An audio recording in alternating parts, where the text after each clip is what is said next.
Hi everyone, Yvonne here. Today, I'm going to jump into the basics of Webflow. This is going to be a beginner's guide, so if you're starting out with no programming knowledge, this is going to be a video for you. We're going to talk about how it works and the basic principles to get you started. Please keep in mind that this is going to be a very high-level overview, and we're going to have videos in the future that are going to go deeper into the topics. So let's get started. And the easiest way to follow everything that I'm doing is to use the link down in the description for your own Webflow free trial. Now, the first thing that we need to understand about Webflow and programming in general is that any website is made out of a bunch of div blocks and other variables.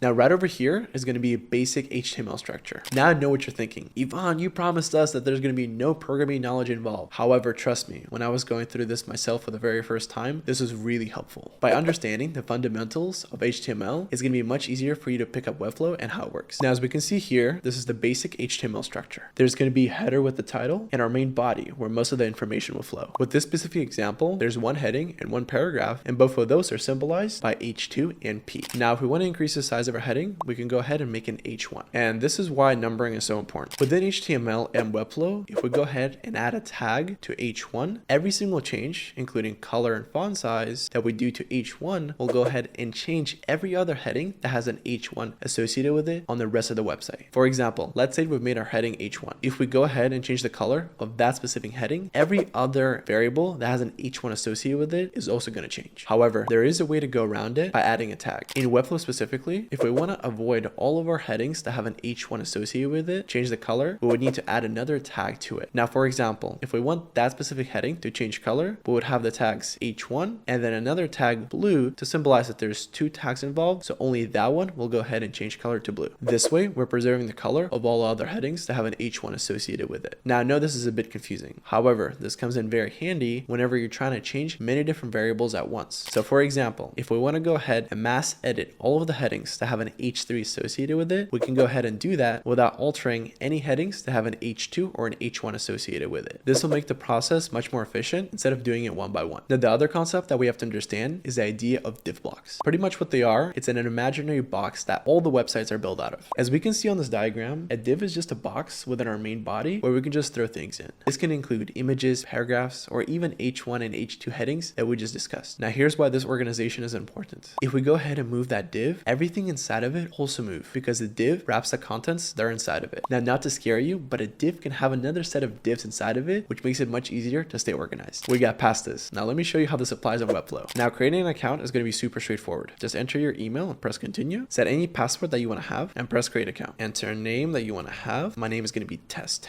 Enter information about the company and the purposes that you're trying to build it for. Now, from here, you are ready to go to build your first website. So if you want to skip a tutorial, press exit and exit the tutorial. Now, if I was in your guys' shoes, I would go ahead and stick with a template. I think they're really good for beginners as you can edit them and apply them to your own structure. And here's some examples that exist out there. They're both free and paid versions. Additionally, if you are feeling brave, you can go ahead and start from scratch whenever you start feeling more comfortable with the platform. Now, for this tutorial, let's go ahead and stick with a template. And my favorite one of all time is going to be the velocity template, which I've used for many different websites. So let's go ahead and create it. And Webflow is creating our own website right now. Now, let's break down the different variables that we have here. As we can see here on the left, everything that this website currently contains is in this left side menu. Now, at the top, we have the nav bar. And within it, there are multiple variables like the brand link, the navigation menu, and the button. Now, if we want to add something to our navigation bar, it's really straightforward. All we got to do is press the plus button right over here and drag any element that we want. So let's use a button, for example. We would just drag it over here, make sure that it's within the navigation bar, and boom, it's going to appear. And we can easily customize what text we want inside of it and different customizations around it. Within the button settings, you can easily change whatever the text says, and you can easily redirect it to wherever you want it to go. And if we want to customize it even further, there are going to be many different options on the right hand side. Now, if we click out of it, let's go to components. Now, simply put, in Webflow, a component is going to be part of the website that's not going to change on any of the pages that it's going to be in. Now, when it comes to our website, I'm assuming the navigation bar and the footer are probably going to be the same on every single page, which is why both of them are going to be components. Now, important thing to know is that not every component is going to be on every single page. You can just insert it as you go. You just have to keep in mind that if you change something within a component, it's going to be displayed on every other page that it's on. Now, let's take a look into the body of our website. And right off the bat, I see many different sections. Shortly put, this is an organized div block. As we can see, just like I was talking about the div, different sections have different components inside of them. In this case, right over here, this section is going to have a container, a heading, a subheading, and another div block inside of it that's going to have two buttons attached to it. And if we want to add things to this specific section, it's going to work the exact same way we did it for the nav bar. All we got to do is go to the plus button, select exactly what we want. So for example, a button, button in our case and drag it exactly where we want it. So it can be inside of a div block, a container, or the overall section. To make it more organized, I'm going to put it inside of a div block. And boom, we have a new button that just appeared. However, we have to make sure that you're putting everything in the right place. Let me show you an example. Since we just placed our button inside of this div, when I go ahead and click on this div and I move it, everything inside of it will also move. However, if we go ahead and add it to the overall section, so I go ahead and drag it and add it to the overall section, of course it's going to appear in a different place. But if I go ahead and touch the div and try to move it, it's not going to move with it just because it's not part of the div anymore. And the other thing that's going to be really important is going to be the use of tags. Remember the H1 example that I was talking about earlier? This is where it's going to come in handy. Now let me show you an example. If I go to this heading, I can see that it has the hero heading tag associated with it. And I can scroll down, and if I click on this heading right up here, it currently doesn't have anything. So if I go ahead and I input the hero heading tag, it will go ahead and become the exact same as the tag right up above. And the reason you can't see it is because both of them are white. But now if I go ahead and change the color of this specific heading, it's also going to change the color of the heading above. So check it out. Let's go to the typography, go to white, change the color of it. See, both of them now change. And this is why we have to make sure their tags stay organized and clean. However, if we want to prevent them from being locked in together, all we got to do is just add another tag to it. So for example, if we click right over here, we just add new, and boom, it's going to be on its own. And that way, whenever I click on it now and I try to change the color, the other one is not going to change with it. This way, it has just gained a whole new identity. And now when it comes to changing fonts and different sizes, it's going to be very self-explanatory. And for everything on the website, you can do it in your right-hand panel. So when it comes to variables like size, position, typography, the colors, the backgrounds, the alignment, everything can be done from the right-hand side menu. And if I were you, I would also go ahead and play around with different elements that Webflow has pre-installed for you. So for example, let's say we want to have a grid. Instead of you needing to add 3 separate div blocks, all we got to do is click plus right over here, type in grid, and drag it exactly where you want it to appear. Boom, right over here, it's ready for us. All we got to do to modify it is click on it, and we can add different rows to it, columns, or wherever we want. And if we want to add different text or images, all we got to do is just drag and drop inside of it, and it's that simple. So for example, let's say I want one of the boxes to have text in it. All I got to do is click on the plus, select a heading or a paragraph, whatever we want to add, drag and drop, and boom, it's ready to go. And you can just type whatever you want and customize the font and size on the right hand side. And as you guys are creating your first Webflow website, make sure that it looks clean on different devices like the computer, tablet, or phone. You can actually even play around with it and see how it fits for different mobile devices. All you got to do is just grab this handle right over here, drag it, and see exactly how it fits. Now, if you want to go ahead and create more pages, click